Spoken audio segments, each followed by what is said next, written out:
Assalamu alaikum wa rahmatullahi wa barakatuh, my dear brothers and sisters and viewers of Ikra TV. Welcome to another edition of Real Talk, your program that comes into your homes day in, day out, bringing to you issues that are of interest to the Muslim community and others as well on a regular basis. Last week we spoke about the conflict that was taking place in Palestine. We had a doctor from Jerusalem live on our program telling us what was happening on the ground on that particular day, and how people had been shot and many injured on that particular day and the afternoon that this program went on live. And I had two guests here who also gave some testimony about their engagement in supporting people of Palestine. At the end of the program, I asked the doctor to let us have some details about how the Muslim community can help provide help to the people of Palestine, and particularly those who are defending the Masjid al-Aqsa. Inshallah, next week I will have the chair of Friends of Aqsa with me, as well as my two guests from last week, Shadim and Sister Safina, to come and sort of share some of the things that they have been doing and others have been doing to try and help and support our brothers and sisters in Palestine of all faiths. Because remember what I said, is just not the Muslims, although the Muslims are the majority, even the Christians are being oppressed at the moment, and in Bethlehem they had been attacked as well. Today I want to turn to a separate issue, something that we have touched upon in the past when I've had Shadim Hussain, who is the coordinator of the Muslim Foster Network, on my program on a couple of occasions to talk about Muslim children in the care system. Now, we have said before, there are a substantial number of Muslim children in the care system who would love to have a Muslim family take them into their care, under their wings, give them the support and that structure that they need in a Muslim environment. And that is a preferable option for these children than having to go to other communities or other foster parents. And I know that there are other foster parents from other faiths and no faiths, for example, and other ethnicities who have taken in children from the Muslim families, and they have been absolutely marvelous with them. They have really looked after them, they've cared for them, they've provided them with the cultural support and the religious support where needed and where possible. So we're not saying that there should not be any cross-fertilization of cultures here. By all means, that is something that we would encourage. But however, for the child themselves who have come from an ethnic background, whether from the Asian subcontinent or Africa or North Africa, to be in an environment which is similar to within which they were born and within which they grew up, would actually provide them a much more holistic support network than they would get otherwise. So for that purposes, today's program is going to be looking around how can we encourage more and more Muslim families to become foster carers, and to help navigate through the process of becoming a foster carer, or actually having become a foster carer, how rewarding and beneficial it is. These are two issues I want to talk about. And we've talked about this before. We've had many people phone in and share their experiences with us as well about how by becoming a foster carer, it has enriched and enhanced their own lives. Remember, the Prophet ﷺ, peace be upon him, had said that anybody who supports and looks after an orphan child will, on the day of Jannah, would be like this, with two fingers, cross two fingers, they will be with the Prophet ﷺ. So there is great reward and great encouragement for Muslims to take on the responsibility of providing support, security, an arm, a shoulder, and comfort and joy within the Muslim environment. So I'm really pleased today to invite the head of operations at the Muslim Foster Network, Shakib Juneja, who's from Bradford. But much more pleasing, I've got today somebody who's travelled all the way from Nottingham this afternoon, is Nargis Qayyumi, who herself is a foster carer. Professionally she works as a social worker, but she's here in a capacity as the foster carer, having herself been grown up and raised in a foster care home. So her testimony and her experience, I think, will be absolutely amazing and valuable to me certainly, and I'm sure to you as well. So let me turn first to Shakib. Shakib, Assalamu alaikum wa rahmatullahi wa barakatuh. Welcome to Real Talk in Ikra TV. Thank you for joining us. I mean, obviously you work with the Muslim Foster Network. Can you just tell our viewers how many, in your opinion, Muslim children there are in the care system in this country at this moment in time? Okay, walaikum salam wa rahmatullah. Iqbal, jazakallah khairan. Thank you for having me on this program. Welcome. So the Muslim Foster Network, my foster family, and we've also got now my adoption family. So we're sort of branching into doing a lot of things around adoption as well, and there is a connection between all of them. 4 years ago, when my foster family was launched, it was on the back of what had happened in Syria. The number of refugees that were coming and unaccompanied asylum seeker children that were coming into the country. So now we've got to take into account these figures, because at the moment they say there is up to 4,000 to 5,000 perhaps Muslim children currently in the country in the care system. Right. You know, and so these could be children in care homes, these could be children in foster care or adoption, and these could be some unaccompanied asylum seeker children as well. Right. We've got, you know, just a figure of, just if we think about the Muslim children who are now in non-Muslim homes, the estimates are around 1,500. You know, Right. and that's a significant number when we think about Now, it. when we say care homes, are we talking about public care homes? You know, public authority sort of looked after So care homes. Are we talking we about just private families? Yeah, we're just talking about families. Right, okay. The numbers that are in care homes, again, that's going to be perhaps different. What we have to remember is that local authorities don't necessarily have to record the religion. Yeah. So these are all estimates. And so, but even then, you know, when we look at these figures, they're very, very high figures. Mhm. And, you know, we have, you know, we've done a lot of work over these years. We've got thousands of people that we've put through, and they've become successful. You know, we've had many, many people who've become successful foster carers, adoptive carers now, but the work isn't done. You know, we need people to come forward, families who've got, you know, even if it's a spare bedroom, if they don't have a spare bedroom, you know, perhaps some local authorities are now even providing support finance to have that, you know, built. Well, local authorities are providing financial support. Fostering is paid anyway. Right. But many local authorities have incentives Right. now. I know foster parents can claim an allowance, but are you talking That's right. about building up? An This extra is bedroom? this is now in the discussion at the All right, moment. I mean, okay. we sit on the national adoption steering recruitment steering group, and one of the things that we've talked about within fostering is that this is what local authorities now should be doing. So this is in hopefully in the pipeline. Mhm. What we're seeing at the moment is that there are some local authorities, you know, perhaps like here in Bradford, where we've got lots of Muslim families, and so we've got lots of Muslim carers, Mhm. you know.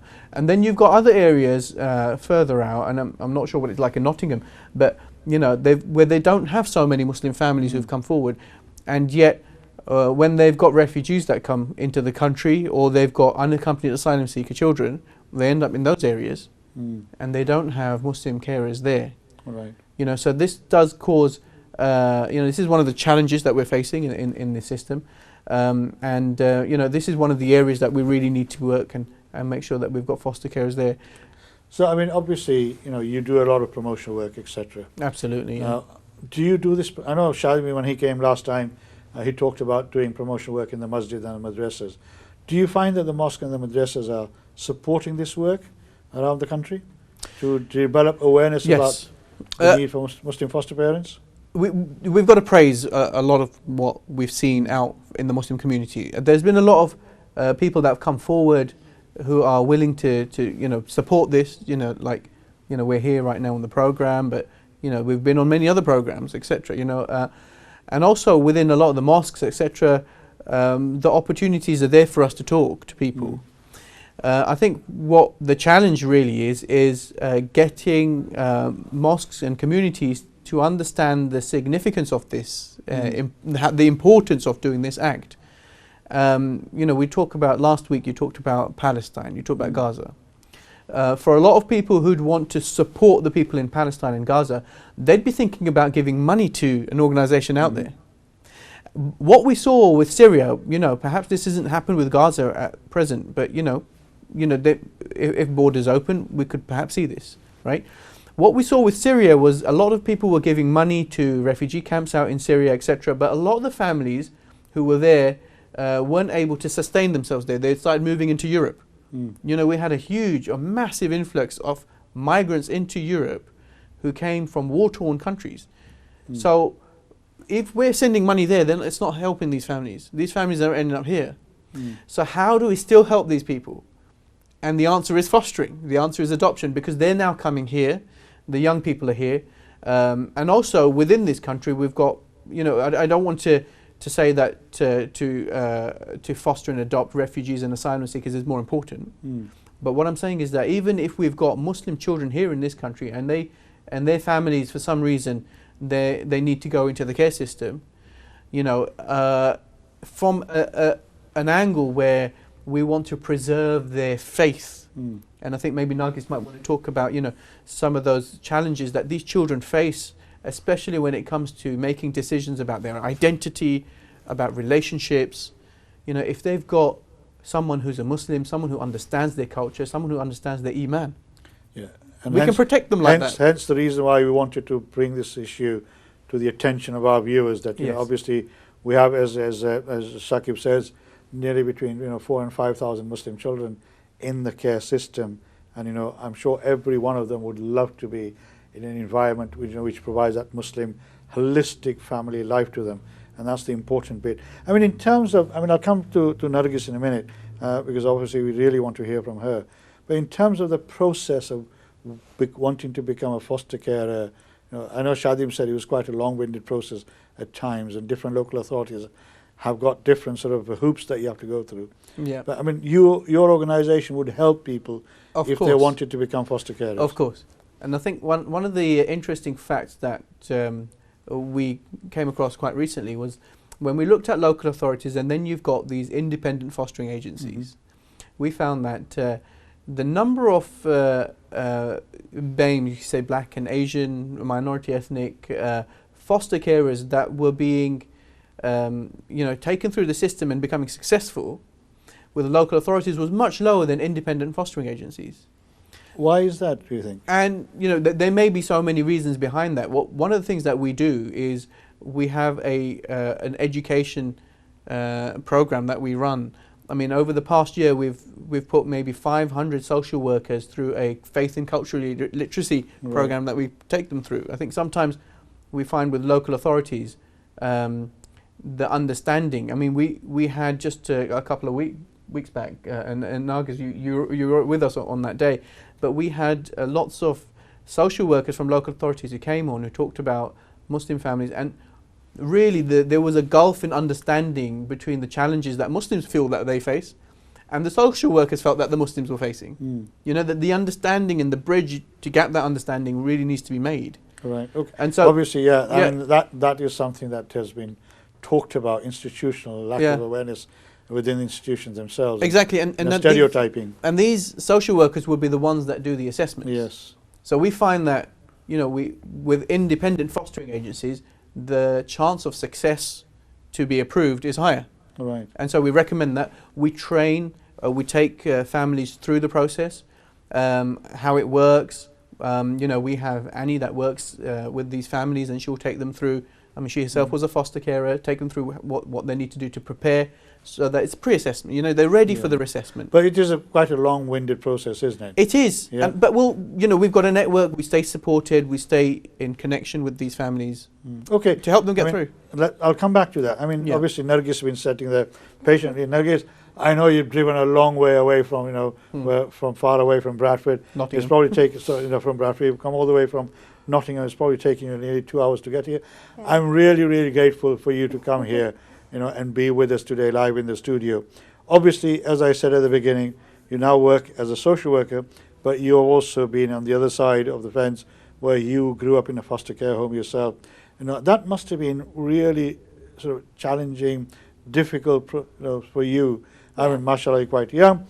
And obviously, as a Muslim, were you in a care home which is a non-Muslim family, or whether it was a Muslim family? So, I'll correct you there. First of all, thank you for having me, and I'm really, really chuffed to be here, to be able to share my experience with your viewers and yourself.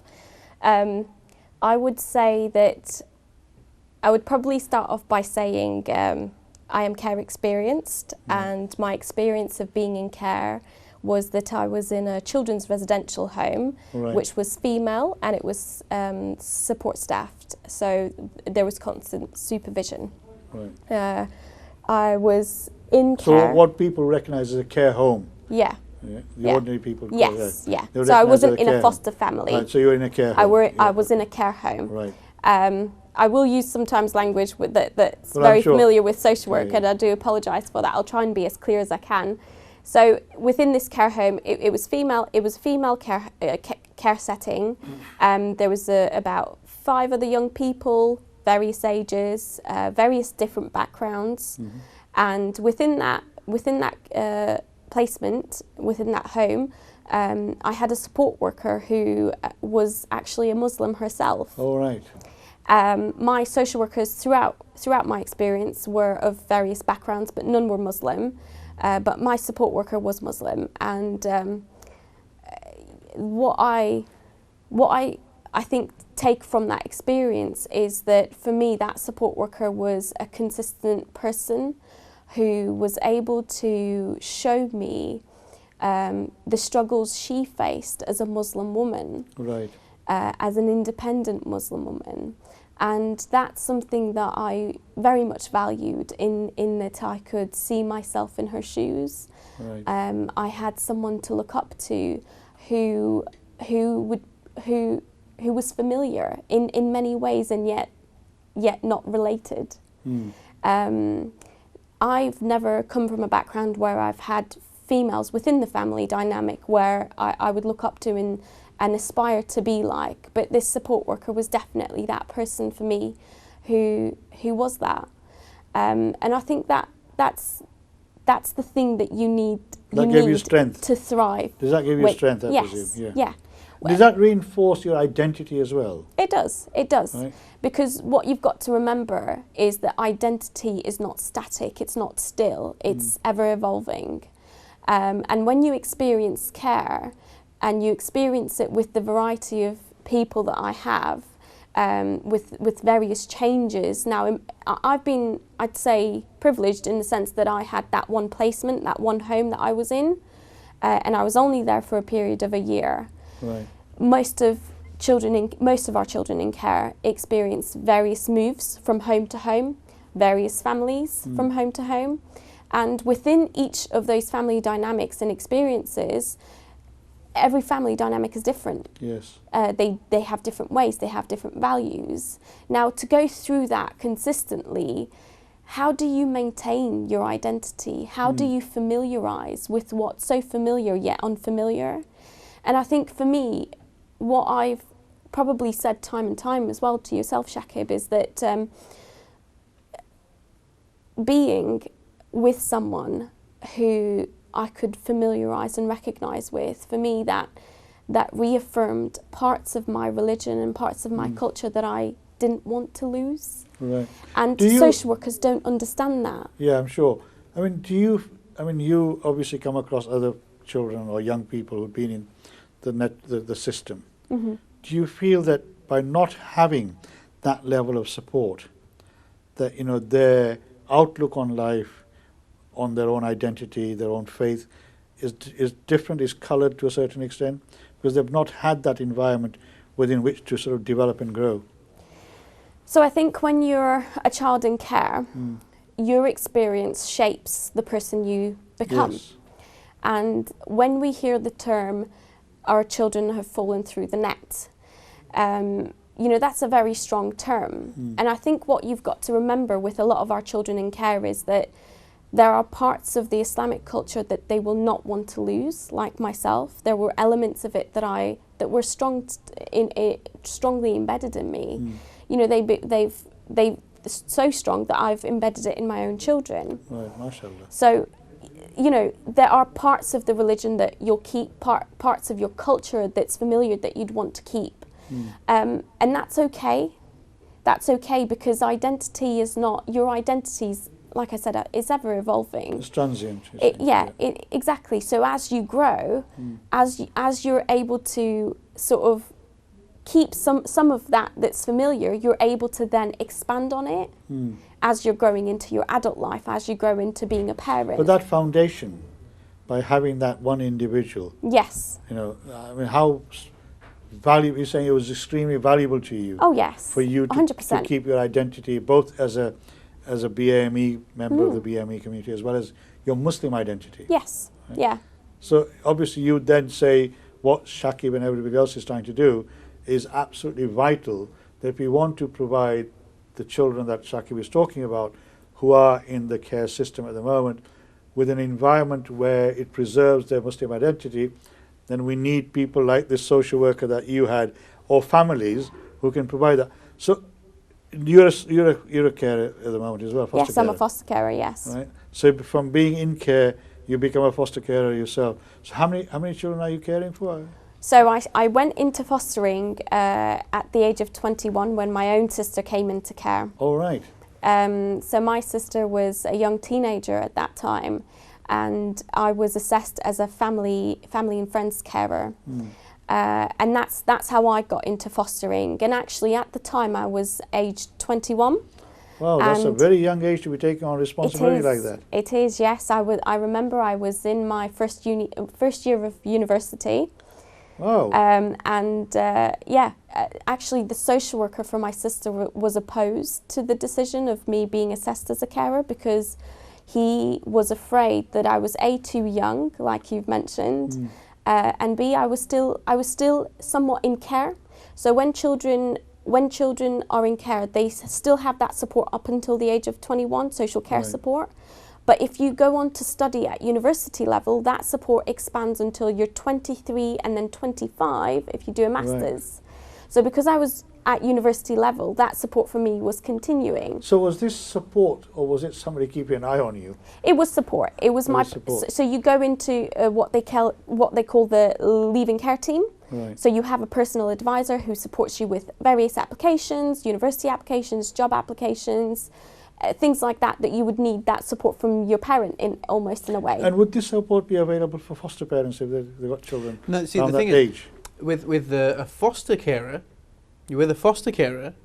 they would become like the parent. And many of our foster carers actually, and I'm sure with Nargis now, as a foster carer, you'll stay in touch with those children, won't you, that you're foster caring. Yeah. So they almost become that part, but that child, the parent's not there anymore, they become that parent.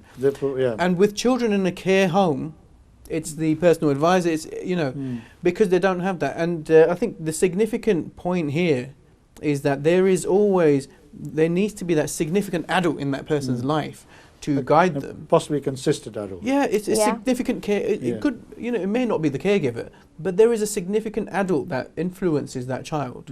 Yeah. For some children, it's a teacher at school. Yeah. For some children, it's a teacher at school. But it's so important to have somebody who you can turn to about all these different issues. For young people, when they go through, like you've mentioned, all of these different changes.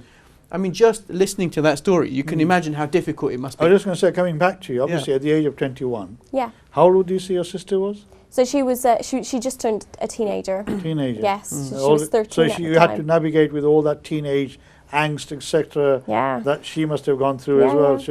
She was developing as a teenager. Yeah. So that must have been really challenging for you then. It was. How do you, and studying at the same time? Yes, yeah. MashaAllah, how do you manage to do that? You just, I think you just, when you're faced with adversity and you know what that experience feels like, you just keep your head down and you just move forward, don't you? Yeah. But I mean, obviously, your sister's probably grown up now, and she's 19. independent. She's 19, mashallah. Yeah. So obviously she's independent as well. Yeah. Right. I'll come back to that because Yeah, obviously, we now need to go. We're going for a break at the moment. So inshallah, please don't go away. I hope you found the discussion so far interesting, illuminating. If you want to join in, please call on the number that is on your screen. Inshallah, we'd love to hear from you, your experience as a foster carer or a child who's been fostered. Inshallah, we'll see you soon. Take care. Assalamu alaikum wa rahmatullahi wa barakatuhu.